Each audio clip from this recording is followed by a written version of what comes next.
Hello students, welcome to the channel. Class 12 physics में हम पढ़ रहे थे इलेक्ट्रोस्टैटिक्स में। लास्ट क्लास हम देखे थे इलेक्ट्रोस्टैटिक प्रॉपर्टीज ऑफ कंडक्टर्स, वो डिस्कस कर चुके हैं और वहाँ पे बहुत से इंपॉर्टेंट फैक्ट्स समझे थे। आज एक और थ्योरेटिकल पार्ट पढ़ेंगे, ओके, और एक थ्योरेटिकल पोर्शन इसी चैप्टर में इलेक्ट्रोस्टैटिक्स में। आज हम जानेंगे डाई इलेक्ट्रिक्स के बारे में, ओके। डाई इलेक्ट्रिक कांस्टेंट, ये एक टर्म हम पहले सुन चुके हैं जब हम रिलेटिव परमिटिविटी और परमिटिविटी के बारे में पढ़ रहे थे। Dielectric constant, okay. तो आज वही जो डाई इलेक्ट्रिक क्या होता है उसके बारे में पढ़ेंगे और आज जानेंगे डाई इलेक्ट्रिक पोलराइजेशन क्या होता है। बहुत इंपॉर्टेंट टॉपिक है, तो ठीक से समझेंगे कि डाई इलेक्ट्रिक होता क्या है, उसका पोलराइजेशन क्या होता है और फिर कुछ मैथमेटिकल टर्म भी यहाँ पे भी आना है। ठीक है, तो स्टार्ट करते हैं आज का topic, that is dielectric polarisation. तो डाई इलेक्ट्रिक पोलराइजेशन ये प्रोसेस है क्या? एक प्रोसेस है ये, पर इसमें करते क्या है उसको समझने से पहले हमें पहले ये जानना चाहिए कि डाई इलेक्ट्रिक क्या होता है। तो डाई इलेक्ट्रिक एक मटेरियल होता है, ओके। बहुत सारे मटेरियल्स, बहुत सारे सब्सटेंस डाई इलेक्ट्रिक होते हैं। तो डाई इलेक्ट्रिक मतलब क्या होता है, यहाँ पे लिखा है, डेफिनेशन नोट कर सकते हैं कि dielectric is a substance which does not allow flow of charges through it but can exert electric field inside it when an external electric field is applied or placed in an external electric field। बहुत ही simple सा definition है कि वो अपने अंदर से कोई charge flow allow नहीं करता, चार्ज फ्लो उसके थ्रू से नहीं कर सकता, पर अगर उसको एक एक्सटर्नल इलेक्ट्रिक फील्ड में रखें तो उसमें इलेक्ट्रिक फील्ड उसके अंदर डेवलप हो सकता है। वो चार्ज फ्लो नहीं कराता, पर फील्ड में रखने से, एक्सटर्नल इलेक्ट्रिक फील्ड में रखने से उसके अंदर एक इलेक्ट्रिक फील्ड डेवलप हो सकता है। ठीक है, तो बेसिकली यहाँ से इसको पढ़ने के बाद, जानने के बाद एक चीज तो क्लियर हो जाना चाहिए कि dielectrics are basically insulators, okay. वो चार्ज को फ्लो नहीं करने दे रहे हैं, वो तो प्रॉपर्टी इंसुलेटर्स का होता है, हम देख चुके हैं। तो दे आर बेसिकली इंसुलेटर्स, ठीक है। और मतलब ऐसा यहाँ पे ये है कि लास्ट क्लास में हम देखे थे कि कंडक्टर्स को एक एक्सटर्नल फील्ड में अगर रख दें, एक्सटर्नल इलेक्ट्रिक फील्ड में, तो क्या क्या बिहेवियर था। आज इंसुलेटर को रख के देखेंगे, ऐसा ही है ना ये कि डाइलेक्ट्रिक को एक्सटर्नल फील्ड में रखने से फील्ड डेवलप हो जाता है, ये उसके डेफिनेशन में ही है। मतलब आगे चल के वो सब काम हमें अब करना है कि इंसुलेटर को फील्ड में रखेंगे, एक्सटर्नल फील्ड में, तो क्या क्या होता है वहां पे देखते जाएंगे, ओके। तो बहुत ही इंटरेस्टिंग टॉपिक है। तो डाइलेक्ट्रिक के बारे में हमें जानना है। यहाँ पे ये डेफिनेशन हो गया, वही है, इंसुलेटर ये बेसिकली होते हैं। तो ये टू डिफरेंट टाइप्स के होते हैं, ओके, दो अलग अलग टाइप्स के। एक है polar dielectric, another one is non polar dielectric, polar and non polar. इसको समझने से पहले मैं रिकॉल कराना चाहता हूं एक कंसेप्ट जो हम बार बार पढ़ते आ रहे हैं, that is dipole. Electric dipole हम पढ़ चुके हैं कि एक पॉजिटिव चार्ज होगा, नेगेटिव चार्ज होगा, they are separated by small distance, तो वो कॉम्बिनेशन एक बनता है इलेक्ट्रिक डाइपोल, पढ़ चुके हैं। उसका एक डाइपोल मूवमेंट होता है नेगेटिव टू पॉजिटिव की तरफ, डायरेक्शन उसका, वो एक वेक्टर होता है। इतना हम बहुत बार बार ही डिस्कस कर रहे हैं, डाइपोल के बारे में बहुत कुछ जान चुके हैं। तो वो वाला कंसेप्ट यहाँ पे यूज करना है। तो polar dielectric, non polar dielectric, क्या है डिफरेंस, किसको कहते हैं, ये समझ लेते हैं यहाँ पे। तो पोलर डाइलेक्ट्रिक में यहाँ पे नोट कर सकते हैं, centre of mass of positive charges of A molecule does not coincide with centre of mass of negative charges. एक चीज मैं यहाँ पे फिर से याद दिला दूं कि जो पढ़ चुके हो 11th क्लास फिजिक्स में, सेंटर ऑफ मास, जो रोटेशनल पार्ट होता है वहां पे सेंटर ऑफ मास से कंसेप्ट आता है।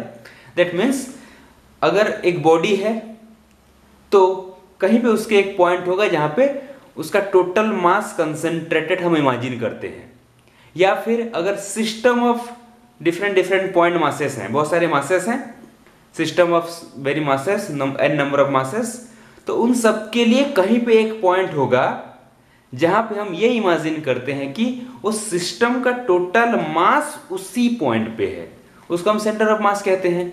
अच्छा, तो यहां पे ये कह रहा है इसका डेफिनेशन कि उस डाइलेक्ट्रिक को हम पोलर डाइलेक्ट्रिक कहेंगे जिस डाइलेक्ट्रिक के अंदर अगर हम एक एक मॉलिक्यूल को देखें, मॉलिक्यूल को, पूरे डाइलेक्ट्रिक को मैं अभी नहीं बोल रहा हूँ, एक डाइलेक्ट्रिक के अंदर, जैसे ये एक डाइलेक्ट्रिक मटेरियल है तो इसके अंदर बहुत सारे मॉलिक्यूल्स हैं, तो एक एक मॉलिक्यूल का अगर हम स्टडी करें तो हर एक मॉलिक्यूल के पास कुछ पॉजिटिव चार्जेस होंगे, कुछ नेगेटिव चार्जेस होंगे। Positive charges means mainly protons होते हैं, नेगेटिव चार्जेस मतलब इलेक्ट्रॉन्स होंगे। हर एक मॉलिक्यूल के पास मैं बोल रहा हूँ, पूरे डाइलेक्ट्रिक की बात अभी नहीं कर रहा हूँ मैं, डाइलेक्ट्रिक के अंदर एक एक मॉलिक्यूल की बात कर रहा हूँ। पॉजिटिव चार्जेस हैं, नेगेटिव चार्जेस हैं। पॉजिटिव चार्जेस हैं तो उनके पास कुछ मास है, होते हैं, प्रोटॉन के पास कुछ मास, इलेक्ट्रॉन्स के पास भी कुछ मास होते ही हैं, भले बहुत कम ऊपर होते हैं। तो सभी पॉजिटिव चार्जेस के सेंटर ऑफ मास एक तो होगा, क्योंकि वो सब उनके पास मासेस हैं तो उनका एक सेंटर ऑफ मास होगा। नेगेटिव चार्जेस के पास भी अपना एक सेंटर ऑफ मास होगा। तो पॉजिटिव चार्ज का centre of mass negative charge के सेंटर ऑफ मास के साथ कोइंसाइड नहीं करता। कहां पे? पोलर डाइलेक्ट्रिक में। मैं फिर से रिपीट करूं, पोलर डाइलेक्ट्रिक मटेरियल के अंदर अगर एक मॉलिक्यूल को देखें तो उस मॉलिक्यूल के अंदर जितने पॉजिटिव चार्जेस हैं उसके centre of mass negative charges के सेंटर ऑफ मास के साथ कोइंसाइड नहीं करता मॉलिक्यूल में। मतलब ये समझ सकते हैं, क्योंकि पॉजिटिव चार्जेस का एक सेंटर ऑफ मास, मतलब एक पॉजिटिव चार्ज मान के चलते हैं उस सेंटर ऑफ मास में, नेगेटिव चार्जेस का सेंटर ऑफ मास तो वहां पे एक नेगेटिव चार्ज मान के चलते हैं, एक पॉइंट चार्ज। तो अब ये दोनों सेंटर ऑफ मास वाले लोकेशंस मिलके एक तो क्या बना दिए? एक डायपोल बना दिए। डायपोल बना दिए मतलब एक मॉलिक्यूल के अंदर, मैं बार बार बोल रहा हूं, एक मॉलिक्यूल के अंदर एक डायपोल मोमेंट एग्जिस्ट कर गया। क्लियर है ये बात? क्योंकि मॉलिक्यूल के अंदर डायपोल बन गया मतलब एक डायपोल मोमेंट एग्जिस्ट कर गया। They have permanent dipole moment. किसके पास? मॉलिक्यूल्स के पास। They have permanent dipole moment, क्योंकि डायपोल बन रहा है इसलिए परमानेंट डायपोल मोमेंट होगा मॉलिक्यूल के पास। पर एज ए होल पूरे क्रिस्टल को, अगर पूरे डाइलेक्ट्रिक को देखें, पूरे डाइलेक्ट्रिक को अगर मटेरियल को पूरा देखें तो उनका ओरिएंटेशन, मॉलिक्यूल्स का ओरिएंटेशन कुछ ऐसे हुआ रहता है। ओके, ये एक्सपेरिमेंटल स्टडीज हैं। मॉलिक्यूल्स का ओरिएंटेशन कुछ ऐसे हुआ रहता है कि भले ही इंडिविजुअल मॉलिक्यूल्स के पास डायपोल मोमेंट हो, पर एज ए होल पूरे मटेरियल के पास डायपोल मोमेंट जीरो होता है। ओरिएंटेशन ऐसे होगा कि अभी वेक्टर क्वांटिटी डायपोल मोमेंट कुछ इस तरफ होगा, कुछ इस तरफ, कुछ इस तरफ, ऐसे ओरिएंटेशन इस तरह से हुआ होता है कि एज ए होल पूरे मटेरियल के हर एक मॉलिक्यूल का डायपोल मोमेंट टोटल कैंसिल हो जाता है, तो जीरो डायपोल मोमेंट बन जाता है एज ए होल मटेरियल का।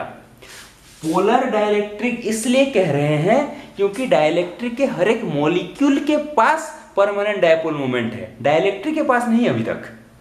ठीक है, मॉलिक्यूल के पास है, इसलिए उसको पोलर डाइलेक्ट्रिक कह रहे हैं। ठीक है ये बात? अच्छा, और एक पॉइंट है यहाँ पे, जितने भी मॉलिक्यूल्स होते हैं उनका शेप अनसिमेट्रिकल होता है। ओके, कोई लाइन ऑफ सिमेट्री नहीं ले सकते वहां पे, अनसिमेट्रिकल। ठीक है, शेप उसका अनसिमेट्रिकल होगा। एग्जाम्पल दिया है यहाँ पे, वाटर हो सकता है, एमोनिया हो सकता है, HCl हाइड्रोक्लोरिक एसिड हो सकता है, कुछ एग्जाम्पल्स हैं यहाँ पे। तो ये होता है पोलर डाइलेक्ट्रिक। तो होता क्या है इसमें? मेनली इसके मॉलिक्यूल के पास परमानेंट डायपोल मोमेंट होता है, ऐसे फॉर्मेशन होता है वो। ठीक है, पर इसका पूरा ऑपोजिट होगा नॉन पोलर डाइलेक्ट्रिक में। पहली बात तो ये कि ये कोइंसाइड नहीं करता। ओके सॉरी, ये कोइंसाइड करता है, सॉरी, यहाँ पे कोइंसाइड नहीं करता, डज नॉट कोइंसाइड क्या? Centre of masses of positive and negative charges. पर यहाँ पे कोइंसाइड कर जाता है, सेंटर ऑफ मासेस कोइंसाइड कर जाता है। कर जाएगा तो किसी भी मॉलिक्यूल के पास डायपोल मोमेंट नहीं होगा, क्योंकि कोइंसाइड कर गया। डायपोल ही नहीं फॉर्मेशन होगा तो डायपोल मोमेंट भी नहीं होगा किसी भी मॉलिक्यूल के पास। अब किसी भी मॉलिक्यूल के पास डायपोल मोमेंट है ही नहीं, तो एज ए होल पूरे मटेरियल के पास भी डायपोल मोमेंट नहीं है, तो इसके पास भी जीरो डायपोल मोमेंट। एक ही बात यहाँ पे कॉमन है, एज ए होल मटेरियल का zero dipole moment, as a whole material का जीरो डायपोल मोमेंट, वही बस कॉमन है। पर मॉलिक्यूल पे आए तो यहाँ पे डायपोल मोमेंट होता है, वहां पे एक एक मॉलिक्यूल के पास भी डायपोल मोमेंट नहीं होता। ठीक है, और ये डिफरेंस है, सिमेट्रिकल शेप होता है उसका। ओके, सभी मॉलिक्यूल का सिमेट्रिकल शेप होता है। ये कुछ एग्जांपल्स हैं, बेंजीन, मीथेन, कार्बन डाइऑक्साइड यहाँ पे लिखा है, नोट कर लेंगे। क्लियर है? What is dielectric, what is polar and non polar dielectric. Okay, अब हम अपने प्रोसेस पे चलते हैं कि पोलराइजेशन क्या होता है। ओके, तो अब इस प्रोसेस में देखते हैं कि पोलराइजेशन क्या होता है।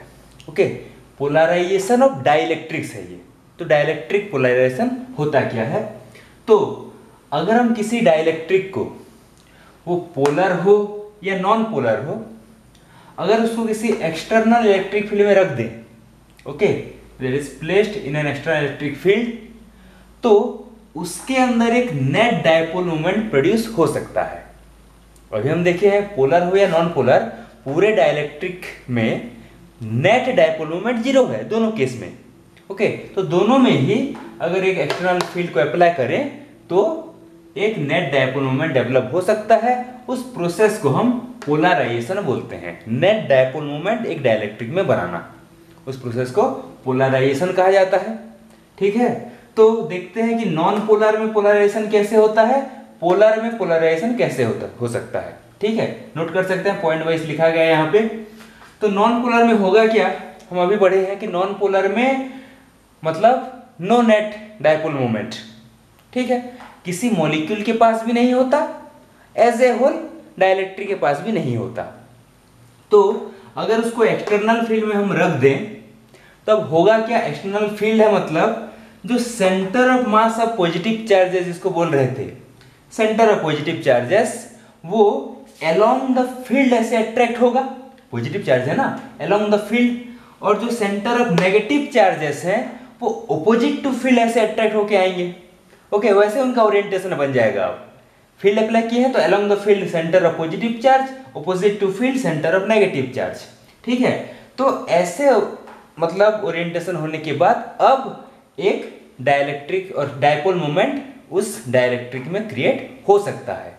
ठीक है, अच्छा यहाँ पे दिया गया है सपोज कुछ मॉलिक्यूल्स हैं एक नॉन पोलर डाइलेक्ट्रिक के, यहाँ पे प्लस माइनस जो लिखा गया है दैट मीन्स इसके अकॉर्डिंग नॉन पोलर है, मतलब पॉजिटिव चार्ज का सेंटर नेगेटिव चार्ज का सेंटर एक जगह पे कोइंसाइड किया है, यहाँ पे भी कोइंसाइड किया है, यहाँ पे भी कोइंसाइड किया है। ओके, सेंटर्स कोइंसाइड किए हैं, पर इसी को जब हम एक फील्ड अप्लाई कर दें, इनॉट एक्सटर्नल फील्ड अगर अप्लाई कर दें तो ये प्लस माइनस सब कैसे बन जाएगा, ऐसे दिखेगा। अभी ऐसे बन जाएगा, क्यों? क्योंकि plus charge along the field आया, minus charge opposite to field आया। तो अब इसके अंदर एक डायपोल मोमेंट डेवलप हो गया, क्योंकि थोड़ा सेपरेट हो गए। यहाँ पे एक जगह पे कंसंट्रेटेड थे, एक ही पॉइंट पे कोइंसाइड कर रहे थे, यहाँ पे भी ऐसे सेपरेट हो गए। ओके, ये शेप ले लिया, ये शेप ले लिया। ठीक है, हर मॉलिक्यूल के लिए क्या होगा, पॉजिटिव चार्ज का centre along the field, negative charge का सेंटर ऑपोजिट टू फील्ड। ठीक है, तो कंबाइनली ये जो पूरा डाइलेक्ट्रिक मटेरियल होगा एक नेट डायपोल मोमेंट डेवलप हो जाएगा। ठीक है, और वो ऐसे बनेगा कि इस तरफ पॉजिटिव चार्जेस कुछ डेवलप हो गए, इस तरफ कुछ नेगेटिव चार्जेस डेवलप हो गए, वैसे इसको मान के चलेंगे। ठीक है, और या तो ऐसे बोल सकते हैं कि हर एक मॉलिक्यूल के पास अपने अपने डायपोल मोमेंट क्रिएट हो गए और वो सब एक ही डायरेक्शन की तरफ हैं, तो एक नेट डायपोल मोमेंट देंगे उसको, पूरे मटेरियल को। ठीक है, ये हो गया नॉन पोलर में। पोलर में क्या हो रहा था, इंडिविजुअली सभी मॉलिक्यूल के पास डायपोल मोमेंट थे, पर ओरिएंटेशन कुछ ऐसे था कि नेट डायपोल मोमेंट जीरो। यहाँ पे देख सकते हैं उसको।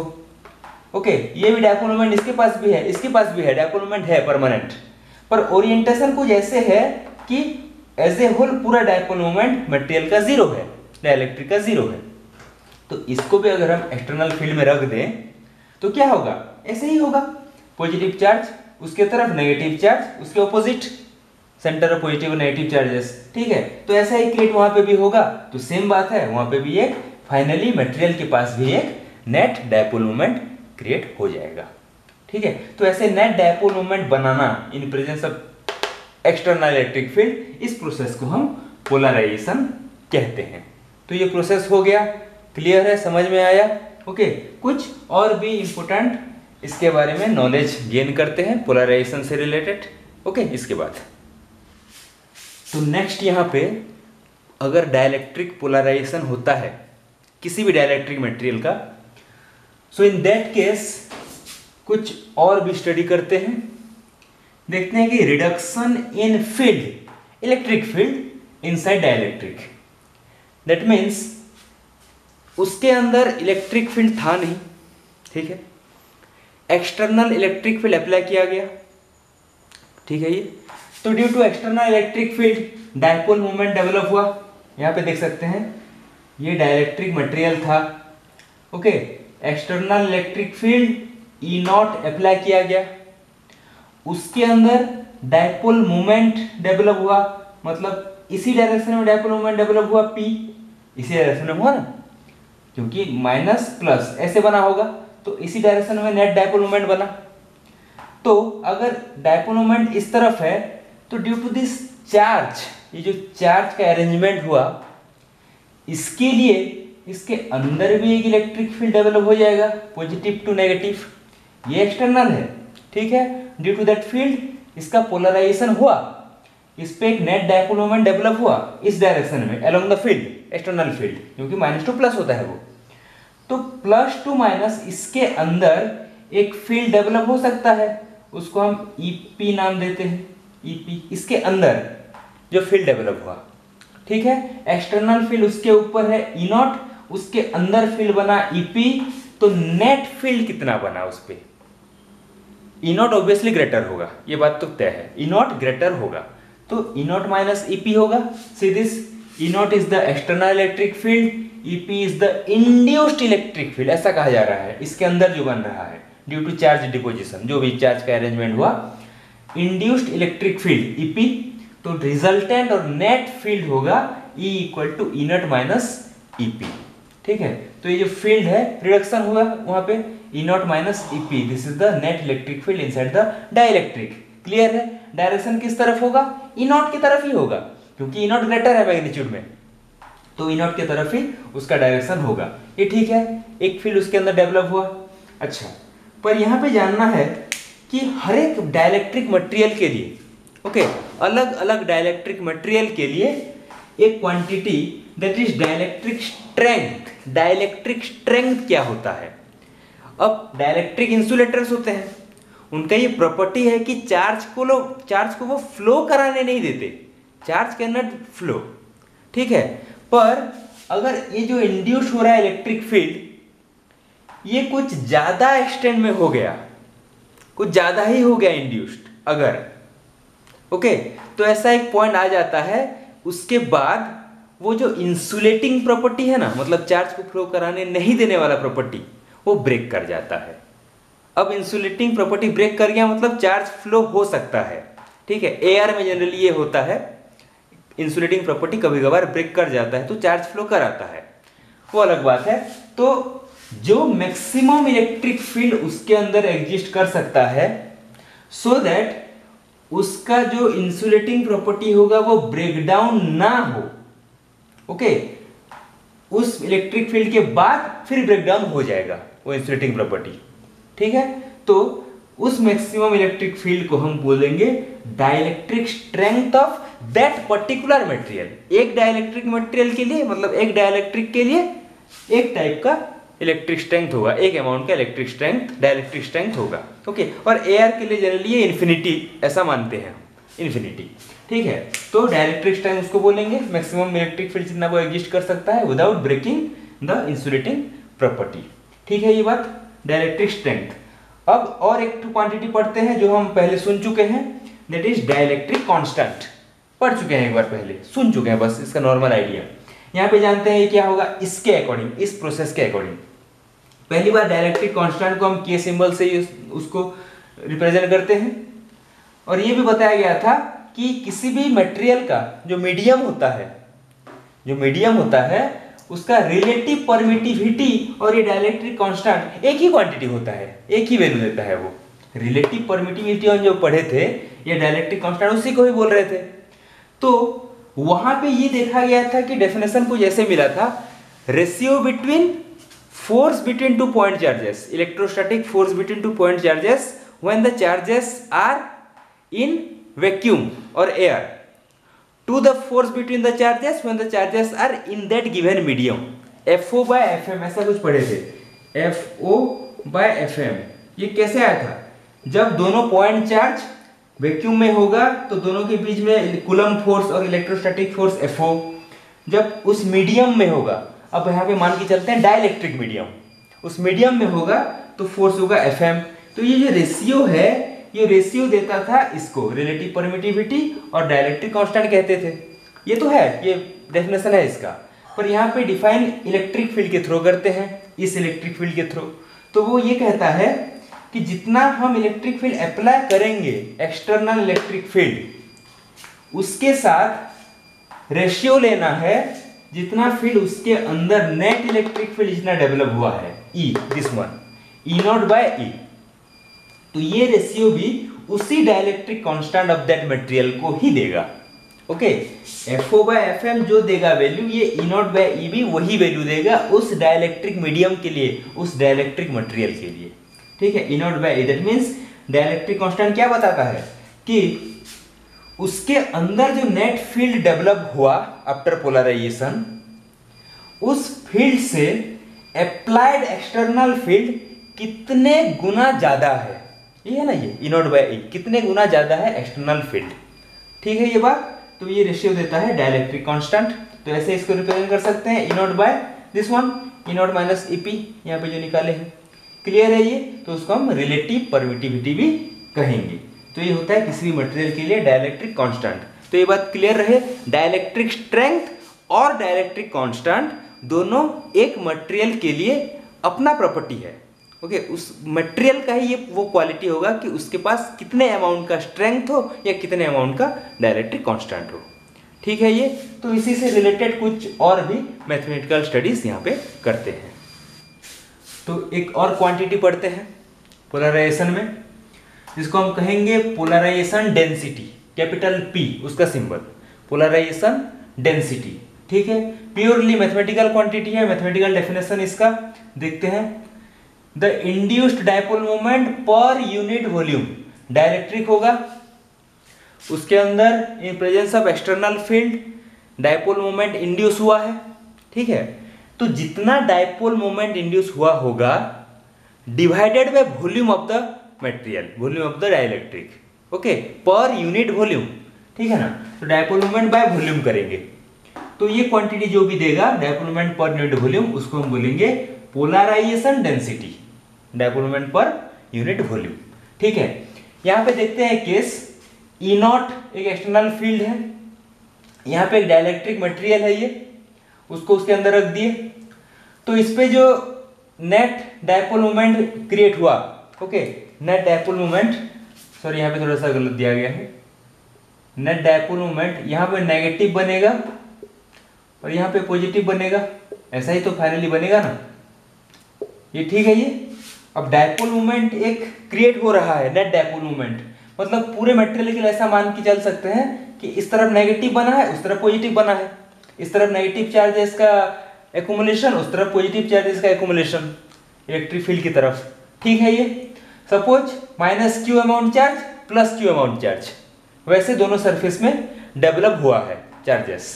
ठीक है ये, और वो गैप, दोनों सरफेस के बीच में गैप है स्मॉल d और एरिया है कैपिटल A, ये एरिया है सरफेसेस का कैपिटल A। क्लियर है ये बात? तो यहां पे अगर देखें डायपोल मोमेंट बाय वॉल्यूम, तो डायपोल मोमेंट कितना होगा, Q इंटू डी होता है, चार्ज इंटू दिस गैप, वो पॉइंट चार्ज के लिए था, पर यहां पे भी नेट अगर निकालेंगे हर एक मॉलिक्यूल के लिए और सबका अगर नेट डायपोल मोमेंट, तो इसी के साथ इक्वल होगा, जितना चार्ज है इस तरफ into this gap Q into D, that is the net dipole moment, divided by volume. इसका सरफेस A है, डिस्टेंस ये D है, एक एक सरफेस A है, ये डिस्टेंस D है, मतलब A इंटू डी करेंगे तो ये वॉल्यूम हमें मिल गया। ठीक है, ये मैथमेटिक्स इतना, तो क्यू डी बाई डी, तो D D cancel, so this density P will be Q by A।